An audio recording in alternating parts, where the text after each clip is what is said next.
ഞാനേ മ്യൂച്വൽ ഫണ്ടിനേക്കാൾ ഒരു അടിപൊളി സാധനത്തിന് ഇൻവെസ്റ്റ് ചെയ്തു. കൊള്ളാലോ. ഏതാ? എനിക്കതിൽ ഇൻഷുറൻസും കിട്ടും, ഇൻവെസ്റ്റ്മെന്റും ചെയ്യാൻ പറ്റും. അതും ഷെയർ മാർക്കറ്റിൽ ഇൻവെസ്റ്റ് ചെയ്യാൻ പറ്റും. യൂലിപ്പ്. ആ അതിനെക്കുറിച്ച് നിങ്ങളൊന്നും എനിക്ക് പറഞ്ഞു തന്നല്ലോ. എനിക്ക് ആ പോളിസി ബസാറിലെ ചേട്ടൻ എല്ലാം ഡീറ്റെയിൽ ആയിട്ട് പറഞ്ഞു തന്നു. നീ ഇതിനകത്ത് ടൈപ്പ് 1 ആണോ എടുത്തത്, ടൈപ്പ് 2 ആണോ എടുത്തത്? അതെന്തുവാ?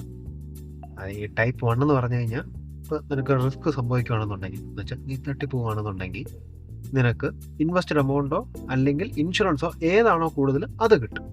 ടൈപ്പ് 2 ആണെന്നുണ്ടെങ്കിൽ നിനക്ക് രണ്ടും കമ്പൈൻഡ് ആയിട്ട് കിട്ടും, പക്ഷെ പ്രീമിയം കൂടുതലായിരിക്കും. ഇതിനകത്ത് ഏതാ നീ എടുത്ത്?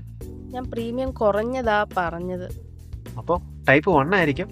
ഇതിനകത്ത് നിനക്ക് ഇൻഷുറൻസ്, നീ പറഞ്ഞ പോലെ ഇൻഷുറൻസോ ഇൻവെസ്റ്റഡ് എമൗണ്ടോ ഏതാണോ കൂടുതൽ, ആ സമയത്ത് ഏതാണോ കൂടുതൽ അതേ കിട്ടത്തുള്ളൂ. കുഴപ്പമായി എന്നാ തോന്നുന്നത്. ഈ നിനക്ക് നിന്റെ ഗോള് വെൽത്ത് ക്രിയേഷൻ അല്ലേ?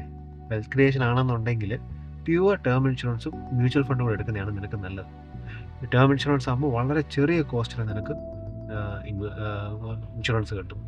മ്യൂച്വൽ ഫണ്ട് ആണെന്നുണ്ടെങ്കിൽ വളരെ ഫ്ലെക്സിബിളായിട്ട് നിനക്ക് ഇൻവെസ്റ്റ് ചെയ്യാം. എവിടെ പോകുന്നു? ഞാനേ ആ പോളിസി ബസാറിലെ ചേട്ടനൊന്ന് വിളിക്കട്ടെ. വിളി പെട്ടെന്ന് വിളി. 5 വർഷത്തെ ലോക്ക് ഇൻ പീരീഡ് ഉണ്ട്, പെട്ടെന്ന് വിളിച്ചു.